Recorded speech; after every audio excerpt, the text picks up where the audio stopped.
മറ്റു വാർത്തകളിലേക്കാണ്. BJP വിട്ട് കോൺഗ്രസിലെത്തിയ സന്ദീപ് വാര്യർക്കെതിരെ കൊലവിളി മുദ്രാവാക്യവുമായി യുവമോർച്ച. കണ്ണൂർ അഴീക്കോട്ട് നടന്ന ജയകൃഷ്ണൻ അനുസ്മരണത്തിനിടെയാണ് മുദ്രാവാക്യം വിളി. പ്രസ്ഥാനത്തെ അപമാനിച്ചാൽ പട്ടാപ്പകൽ നിന്നെ എടുത്തോളാമെന്നാണ് ഭീഷണി.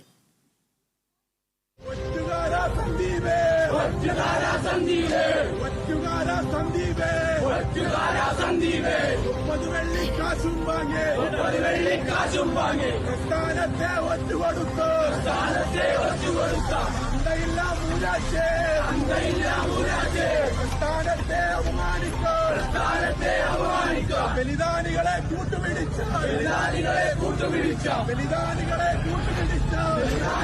കൂട്ടുപിടിച്ച പട്ടാപ്പകലിൽ പാലക്കാട്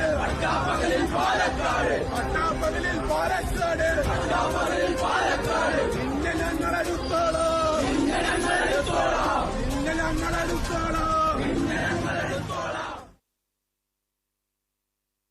വിവരങ്ങൾ ഭദ്ര ചന്ദ്രൻ നൽകും. ഭദ്ര, KT ജയകൃഷ്ണൻ അനുസ്മരണ ചടങ്ങിനിടെ പലപ്പോഴും പ്രകോപനപരമായ മുദ്രാവാക്യങ്ങൾ ഉയരാറുണ്ട്. CPM നേതാക്കൾക്കെതിരെയാണ് ഇത്തരം മുദ്രാവാക്യങ്ങൾ പൊതുവായി ഉയരാറ്. ഇപ്പോൾ സന്ദീപ് വാര്യർക്കെതിരെയും ഉയർന്നിരിക്കുന്നു. എന്താണ് ഈ സംഭവത്തിൽ എന്തെങ്കിലും കേസെടുത്തിട്ടുണ്ടോ പോലീസ്? ലിബിഷെ, ഇന്നലെയായിരുന്നു ഇത്തരത്തിലൊരു പ്രകോപനപരമായിട്ടുള്ള മുദ്രാവാക്യം വിളി ഉണ്ടായത്. KT ജയകൃഷ്ണൻ മാസ്റ്ററുടെ ബലിദാന ദിനത്തോടനുബന്ധിച്ച് യുവമോർച്ച നടത്തിയ റാലിക്കിടയിലായിരുന്നു ഇത്തരത്തിൽ ഒരു പ്രകോപനപരമായിട്ടുള്ള മുദ്രാവാക്യ വിളി ഉണ്ടായത്. നമുക്കറിയാം, ഇന്നലെ കണ്ണൂർ ജില്ലയിൽ പല മണ്ഡലങ്ങളിലും ഇത്തരത്തിൽ റാലികളും പൊതുസമ്മേളനങ്ങളും ഒക്കെ ഉണ്ടായിരുന്നു.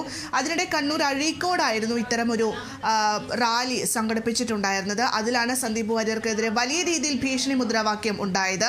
അതിലേറ്റവും പ്രധാനമെന്ന് പറയുന്നത്, ഒറ്റുകാര സന്ദീപെ, പാലക്കാട് പകൽ വെളിച്ചത്തിൽ നിന്നെ ഞങ്ങൾ എടുത്തോളാം എന്ന രീതിയിലൊക്കെ ആയിരുന്നു അവരുടെ ഒരു മുദ്രാവാക്യം വിളി ഉണ്ടായിരുന്നത്. അതുപോലെ തന്നെ 30 വെള്ളിക്കാശ് വാങ്ങി ഒറ്റുകൊടുത്ത ഒറ്റുകാര എന്നൊക്കെയായിരുന്നു സന്ദീപ് വാര്യരിനെ വിശേഷിപ്പിച്ചിട്ടുണ്ടായിരുന്നത്.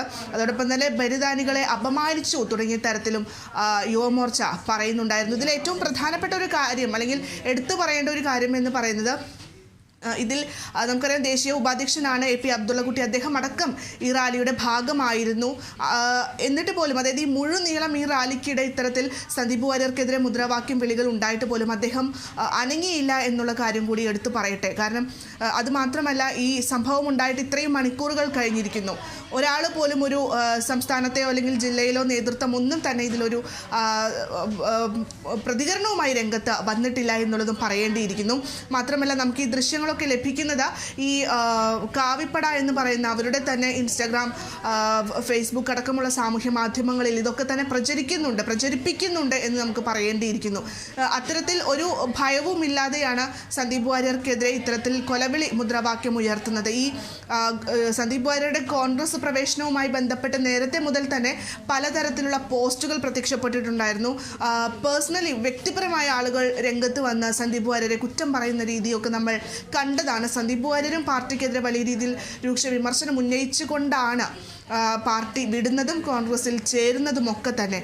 അതിനുശേഷം സന്ദീപ് വാര്യരെ വലിയ രീതിയിൽ വിമർശിക്കുന്നൊരു ഘട്ടമൊക്കെ ഉണ്ടായിരുന്നു. പക്ഷേ ഇപ്പോൾ ഇതാ ഒരു കൊലവിളി മുദ്രാവാക്യത്തിലേക്ക് വരെ എത്തിയിരിക്കുന്നു എന്നുള്ളതാണ് ഇതിലെ ഏറ്റവും സുപ്രധാനമായിട്ടുള്ള കാര്യം. നിലവിൽ ലിബിഷി ചോദിച്ചതുപോലെ നിലവിൽ ആർക്കെതിരെയും ഒരു കേസെടുക്കുകയോ അല്ലെങ്കിൽ അത്തരത്തിലേക്കൊന്നും നീങ്ങിയിട്ടില്ല എന്നാണ് പ്രാഥമികമായി നമുക്ക് മനസ്സിലാക്കാൻ സാധിക്കുന്നത്.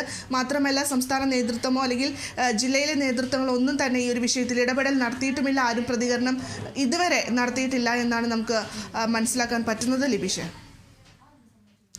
ശരി ഭദ്ര. സന്ദീപ് വാര്യർക്കെതിരെ കൊലവിളി മുദ്രാവാക്യവുമായി യുവമോർച്ച കണ്ണൂർ അഴീക്കോട് പ്രകടനം നടത്തിയിരിക്കുന്നു. വിവരങ്ങളാണ് ഭദ്ര നൽകിയത്.